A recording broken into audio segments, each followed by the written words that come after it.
అతి ముఖ్యమైన సమస్య గురించి మాట్లాడుకునే ముందు మరో కీలకమైన విషయం గురించి తెలుసుకోవాలి.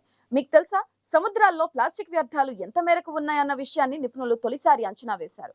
భూమిపై నాలుగింట మూడొంతులుగా ఉండే సముద్రాలు ప్లాస్టిక్ రిజర్వాయర్లుగా మారాయి.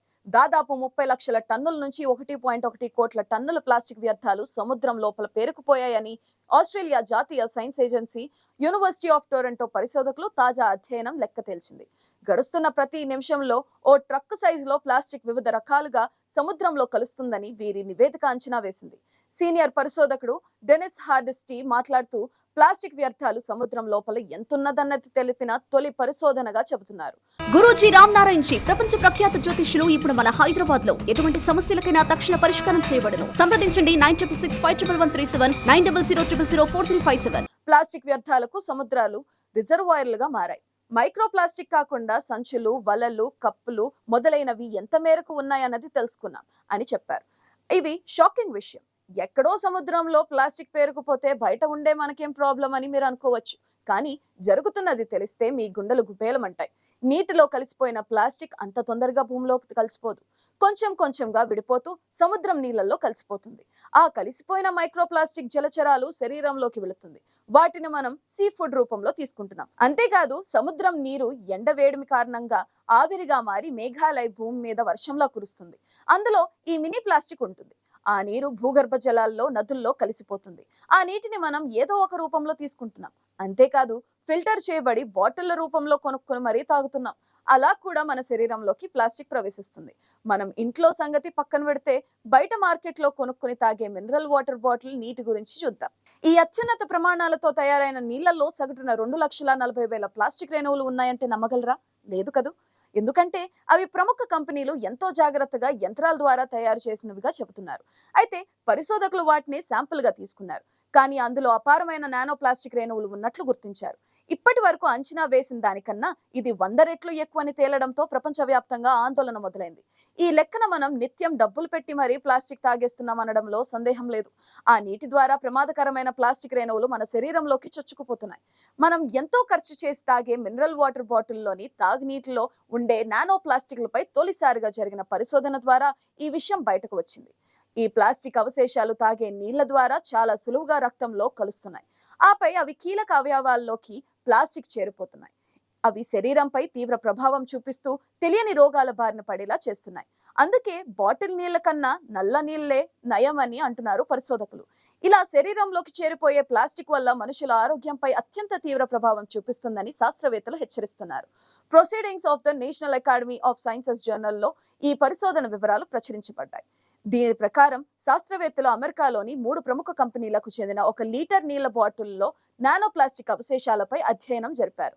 1 మైక్రోమీటర్ కన్నా తక్కువ పొడవున్న, అంటే మనిషి వెంట్రుక మందంలో 70వ వంతు ఉన్న ప్లాస్టిక్ కణాలను నానో ప్లాస్టిక్స్ అని అంటారు.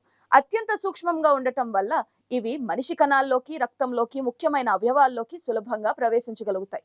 గర్భంలో ఉన్న శిశువుల్లోకి కూడా ఇవి తల్లి తాగే నీటి ద్వారా వెళ్లే ప్రమాదం ఉంది. ప్లాస్టిక్ బాటిల్ నీళ్లలో నానో ప్లాస్టిక్ ఉంటాయని శాస్త్రవేత్తలు చాలా కాలంగా అనుమానిస్తున్నారు. కానీ వాటిని గుర్తించే టెక్నాలజీ ఇప్పటి వరకు అందుబాటులో లేకపోవడంతో ఆ అనుమానంగానే ఉండిపోయింది.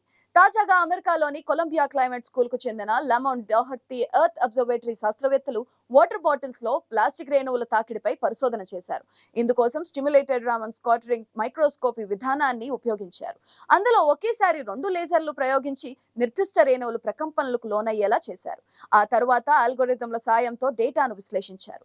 ఈ విధానం ద్వారా అమెరికా మార్కెట్లో లభించే 3 ప్రముఖ కంపెనీలు మినరల్ వాటర్ బాటిళ్లపై పరిశోధన జరిపారు శాస్త్రవేత్తలు. అయితే ఆ కంపెనీల పేర్లను శాస్త్రవేత్తలు బహిర్గతపరచలేదు.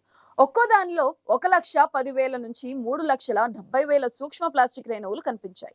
వీటిలో 90% నానో ప్లాస్టిక్లే అవడం విశేషం.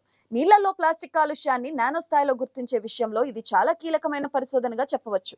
ఇప్పటి వరకు చేయని తమ పరిశోధన భర్తీ చేసిందని నైక్సెన్ కుయన్ తెలిపారు. పరిశోధనలో భాగంగా నైక్సెన్ బృందం పాలిఎథిలిన్ టర్పలేట్, పాలిఎమైడ్లతో పాటు మొత్తం 7 రకాల ప్లాస్టిక్ అవశేషాలపై దృష్టి పెట్టింది. పిఈటితో ప్లాస్టిక్ బాటిళ్లను తయారు చేస్తారు. కాగా నీళ్లను శుద్ధి చేసే ఫిల్టర్లో పాలిఎమైడ్ ఉంటుంది. అయితే శాస్త్రవేత్తలు ఆ 7తో పాటు ఇంకా అనేక రకాల నానో ప్లాస్టిక్ రేణువుల్ని కూడా కనుగొన్నారు. 2022లో జరిగిన ఓ పరిశోధన ద్వారా నల్ల నీళ్లలో కన్నా బాటిల్ నీళ్లలో ప్లాస్టిక్ అవశేషాలు ఎక్కువ ఉన్నట్లు తేలింది. 2021లో జరిగిన ఓ పరిశోధన మరో ఆసక్తికరమైన విషయాన్ని వెల్లడించింది. బాటిల్ మూత తెరిచి మళ్లీ మూసిన ప్రతిసారి ప్లాస్టిక్ రేణువులు నీళ్లలో కలుస్తాయని తెలిపింది. వినడానికి దారుణంగా అనిపించినా ఇది అధ్యయనం ద్వారా తేలిన సత్యం కాబట్టి నమ్మక తప్పని విషయం. అయితే ఇలా ఎన్ని రకాలుగా ఫిల్టర్ చేస్తున్నా నీటిలో ప్లాస్టిక్ ఎందుకు కలుస్తుందో అన్న విషయంపై ఇప్పటికే పరిశోధనలు జరిగాయి. వాటి ద్వారా పలు షాకింగ్ ఫ్యాక్ట్స్ గణాంకాలతో సహా బయటకు వచ్చాయి. మీకు తెలుసా, ప్రపంచవ్యాప్తంగా ఏటా 400 మిలియన్ మెట్రిక్ టన్నుల ప్లాస్టిక్ ఉత్పత్తి జరుగుతుంది. దీనిలో ఏటా 30 మిలియన్ టన్నుల కన్నా ఎక్కువ ప్లాస్టిక్ నేల లేదా నీటిలో పారేయడం జరుగుతుంది. ఈ ప్లాస్టిక్ పదార్థాలు అంత త్వరగా భూమిలో కలిసిపోవు, నీటిలో కరిగిపోవు. సుదీర్ఘపు కాలక్రమంలో ప్లాస్టిక్ విచ్ఛిన్నమైనప్పుడు చిన్నపాటి రేణువులను ప్లాస్టిక్ అవశేషాలు వెదజల్లుతుంటాయి. సింథటిక్ వస్త్రాల దగ్గర నుంచి ప్లాస్టిక్ తో తయారైన అనేక వస్తువులు వినియోగంలో ఉండగానే సూక్ష్మ రేణువులను విడుదల చేస్తుంటాయని తేలింది. సూక్ష్మ ప్లాస్టిక్ అంటే 1 మైక్రోమీటర్ నుంచి 5 మిల్లీమీటర్ వెడల్పును కలిగి ఉంటాయి. మైక్రోమీటర్ కన్నా చిన్నగా ఉండే ప్లాస్టిక్ రేణువులనే నానో ప్లాస్టిక్ అంటారు. ఈ మైక్రో ప్లాస్టిక్లు కంటికి కనిపించవు కానీ సర్వవ్యాప్తంగా విస్తరిస్తున్నాయి. నేల, తాగునీరు, ఆహారం, చివరికి ద్రవ ప్రాంతాల్లో గడ్డకట్టుకుపోయిన ఐస్ లో కూడా ప్లాస్టిక్ ఉంటుందని వార్తలు వచ్చాయి. ఇవి క్రమంగా మనుషులు, ఇతర జీవుల శరీరాల్లోకి సైతం ప్రవేశిస్తున్నాయి. ఎంతో సూక్ష్మంగా ఉండటం వల్ల పేగులు, ఊపిరితిత్తుల ద్వారా నేరుగా రక్త ప్రవాహంలో కలుస్తున్నాయి. తద్వారా గుండె, మెదడు వంటి కీలక అవయవాల్లోకి ప్రవేశిస్తున్నాయి. గర్భస్థ శిశువుల్లోనూ పాగా వేస్తున్నాయి. మానవాళి ఆరోగ్యంపై తీవ్ర ప్రభావం చూపుతున్నట్లు ప్లాస్టిక్ ఇప్పుడు సముద్ర పక్షులకు సైతం పొట్టన పెట్టుకుంటుంది. సముద్ర జలాల్లోకి చేరుతున్న చిన్న చిన్న ప్లాస్టిక్ ముక్కలను ఆహారంగా భావించి తింటున్న పక్షులు మూకమ్మడిగా మరణిస్తున్నట్లు శాస్త్రవేత్తలు గుర్తించారు. ఇటీవల ఆస్ట్రేలియా సమీపంలో లార్డ్ హోవ్ ద్వీపంలో బ్రౌన్ సీగల్స్ పై అధ్యయనం చేసి మరణించిన పక్షుల శరీరంలో పరీక్షించక కడుపులో ప్రమాదకరమైన స్థాయిలో ప్లాస్టిక్ వ్యర్థాలు ఉన్నట్లు తేలింది. అక్కడ ద్వీపంలోని 90% పక్షుల్లో ప్లాస్టిక్ ఆనవాళ్లు ఉన్నట్లు తేల్చారు. లండన్లోని నేచురల్ హిస్టరీ మ్యూజియం శాస్త్రవేత్తలు ఈ పరిస్థితికి ప్లాస్టికోసిస్ అని వ్యాధి నామకరణం చేశారు. వర్తమాన ప్రపంచంలో ప్లాస్టిక్ ద్వారా వచ్చే సమస్యకు పేరు పెట్టడం ఇదే తొలిసారి. ప్రపంచవ్యాప్తంగా ప్రతిరోజు దాదాపు 8 మిలియన్ ప్లాస్టిక్ ముక్కలు సముద్రంలోకి చేరుతున్నాయని అంచనాలున్నాయి. అందులో ఎక్కువ భాగం సముద్ర పక్షులకు ఆహారం తీసుకున్నప్పుడు వాటి కడుపులోకి చేరిపోతున్నాయి. దాంతో సదరు మైక్రోప్లాస్టిక్ కాలుష్యాలు వాటి జీర్ణ వ్యవస్థను నాశనం చేసి మరణానికి దారితీస్తున్నట్లు తేల్చారు.